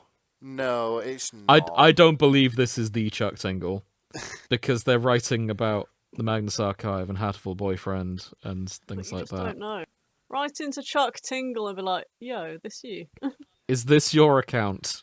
The thing is, I don't think Chuck Tingle has the time. yeah, there is he's because- such a remember prolific when I author. used to write actually good shit on this account.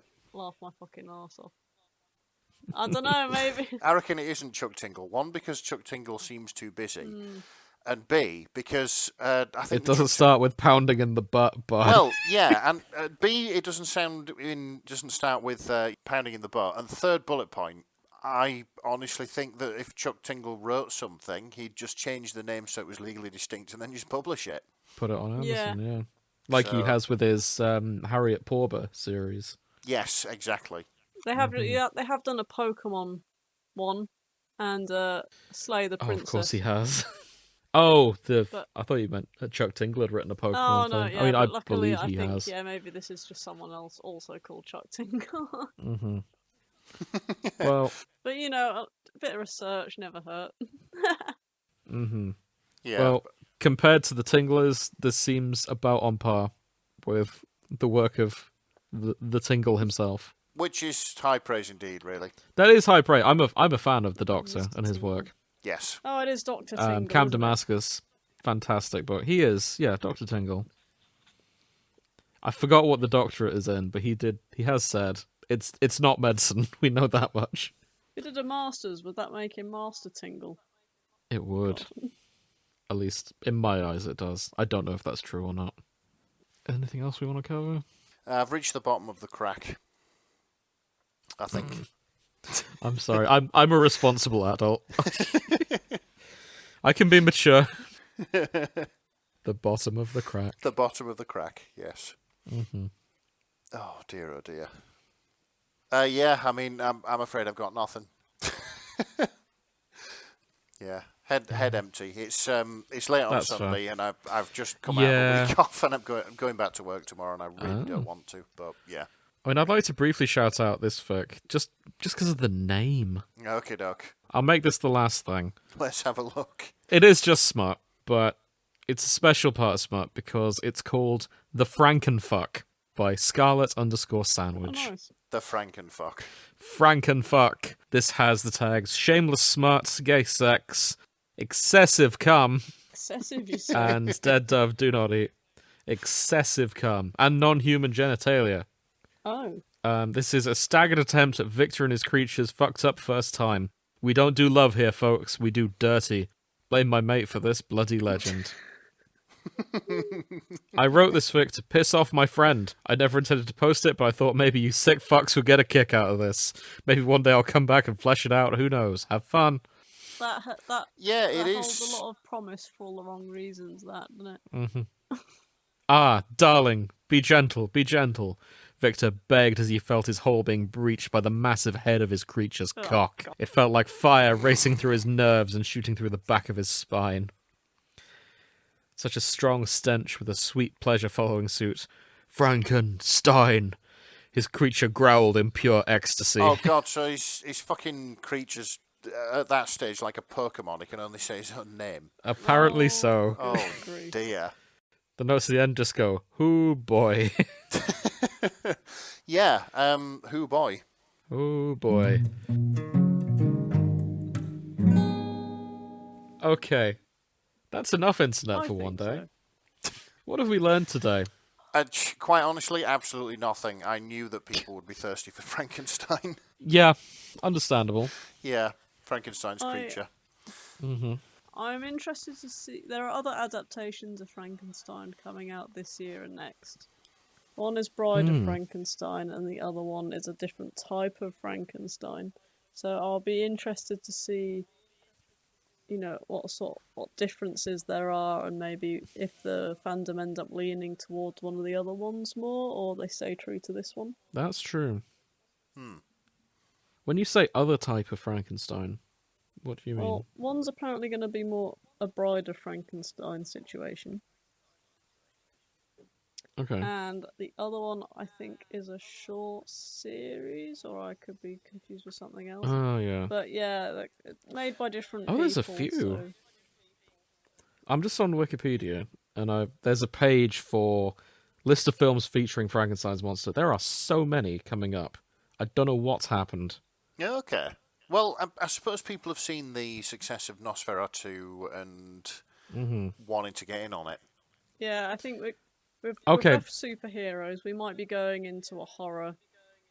Monsters. Yeah. I will say this list is very broad, let's say, because it's included Lilo and Stitch as an adaptation of Frankenstein.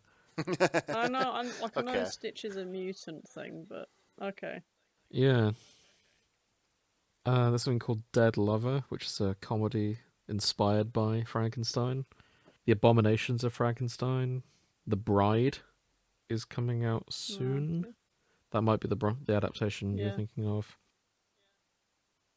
Dr. Imperfect and the Perfect Man, and Frankenstein in future. The one of those is delayed, presumably because they realised Guillermo del Toro has just done one, and they wanted to step back. Too much Frankenstein all at so once. They weren't having to compete. Yeah. It must be a bit embarrassing. They're all announced it around the same time, and they're all looking at each other like, fuck. Yeah, if I was adapting Frankenstein and I knew that Del Toro had announced that he was doing it on the same day, I'd be like, oh, okay, I'm putting this in the fridge for now. Came out earlier. And coming with a back. load of hot actors in it. Yeah. Like, fuck. Exactly. And, like, the king of hammer horror of modern day doing it as well. Second only to Tim Burton, I suppose, in terms of gothing it up. We'll see how Emerald Ferrell does with old Heathcliff in Wuthering Heights. Oh, yeah. That's gonna I forgot about huge. that. She's doing the coffin scene and everything. Part 3 in our series of horny costume dramas. Yes. The horny costume drama trilogy of Nosferatu, Frankenstein, and Wuthering Heights. Maybe it was a good thing the Victorians were sexually repressed. Because I can't tell if this was bred out of them being repressed or this is what we were repressing. Oh, I see what you mean. They were drinking dead people for the high. That's true. Yeah, they weren't well adjusted. You the see, Victorians. I think this is what happens when things get repressed and not out in the open. Yeah, people get weird with it. Yeah, people do get weird with it. I suppose it's a chicken and egg situation. Like, were they weird because of the repression, or did the weirdness lead to the repression? But if you look back in mythology, they weren't really that repressed in terms of sexual stuff, but the mythology's wild. Then you get to the Victorian era where they'll have had those Bible for ages, pretty much. And they're just like, well, I can't really say much or do anything. But it's still just as wild as what it ever was.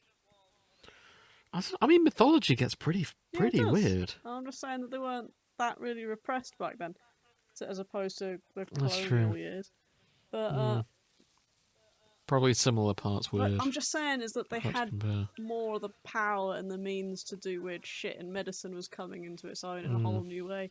More drugs were available to do weird shit. What I'm saying is that they were oppressed, but they also had access to mind-bending drugs on like a day-to-day level. true. And I'm thinking, if they hadn't been repressed, it could have been a lot worse. I see Yeah. what you mean. Yeah. You had chloroform in the fucking baby medicine and shit. Maybe they were weirder than what was written down. Oh, they absolutely were. But what was written down was mental. Because if you judged present day by what is published, I suspect you'd get a very different Oh, yeah. picture. There's you get bars in like around coffins and things, but not in case Jesus. of bodies getting out as if they're coming back from the dead or anything, but to stop people getting into the graves, not coming for in, like exhumation to like analyze, but because the embalming fluid running all over them was something that people would get addicted to. Oh God. So like they were drinking dead people. That's fucked up. It was a time. It was certainly a time. Yeah, this is it. Crikey. I'm not sure if this was the Victorians, but I have heard of something called a mellified man, Right. What's that? which is so basically there are. I don't think it was the Victorians. I think it's some sort of tribes, sort of way off, away from Britain anyway. And basically, their belief is that once you reach a certain age and they're pretty much convinced that you're going to die, it is your duty to switch your diet to nothing but honey. And basically, you become saturated with honey and then you die. And what happens is they put you in a stone coffin. They fill this coffin with honey. And so you're pickled in honey. And what they do is they put you in the ground for 100 years or so. And then when they dig you up, I'm not sure if it's the honey in your coffin or sort of mellified flesh itself is supposed to be a panacea for a lot of illnesses. They've turned you into mead. Yeah, effectively. So the story goes. I'm just on Wikipedia That's having a look. amazing. I mean, mental, but amazing. Yeah, this is it. It's, if you want to look it up, it's... It was Assyrians in the 4th century. Yeah, that's the one. Mellified man. So melila is the old word for honey, which is probably where that comes from. Lemon Demon did a song about it. Is this how you know? Yes. I was fucking listening to it, and it sounds like a bit of like a sex song. Oh no. But then I heard. I will say the this hasn't been confirmed. Then I heard the words. I got to have you sexy sweet cadaver, and I'm like, what the fuck is he on about? And I had to look up the lyrics, and I was like, oh, okay, I see. Yeah, mellified man is a thing. Apparently it's not. There's been no confirmed cases. Right. Okay. As I get towards the end of the Wikipedia It's certainly an article. interesting concept. It's something that is believed to have happened. Yes. See, I won't lie. I was concerned listening, thinking, "Oh God, is this going to be one of those Victorian things that we just made up about a tribe somewhere?" But no. There's truth to it. Yeah, there is some truth to it. Even if it hasn't been confirmed. I'll tell you what is a made-up Victorian thing. That is the Iron Maiden. Okay. Yeah, they weren't a real band. Oh, shut up. Sorry.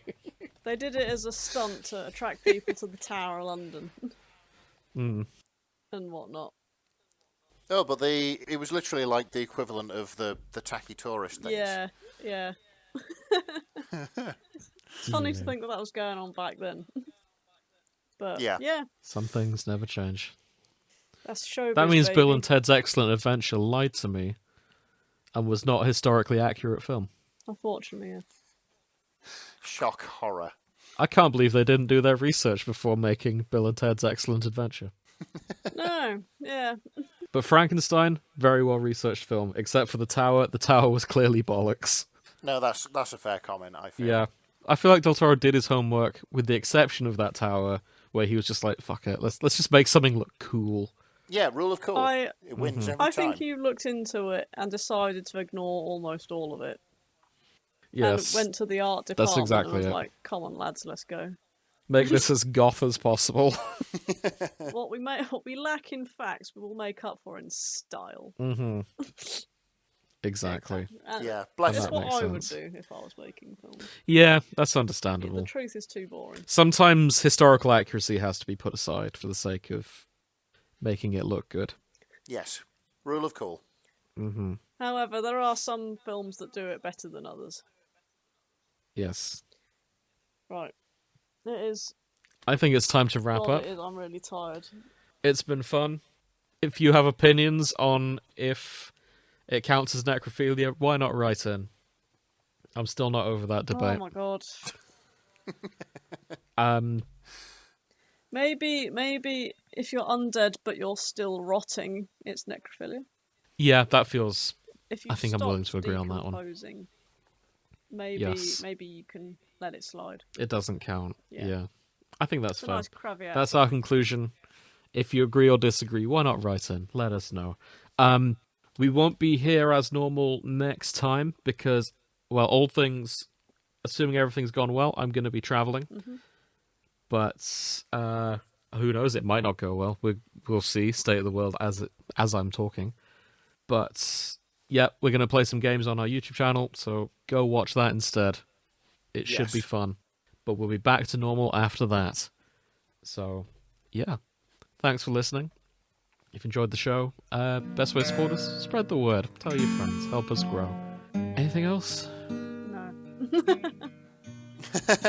Be a good parent if you bring something back from the dead. Yes. Yeah, this is it. It's your responsibility. You know Don't what? be a deadbeat dad or mum. Be a good parent, full stop. You Yes. reap what you sow. Cool. Exactly. And on that note, good night. Good night. Good night.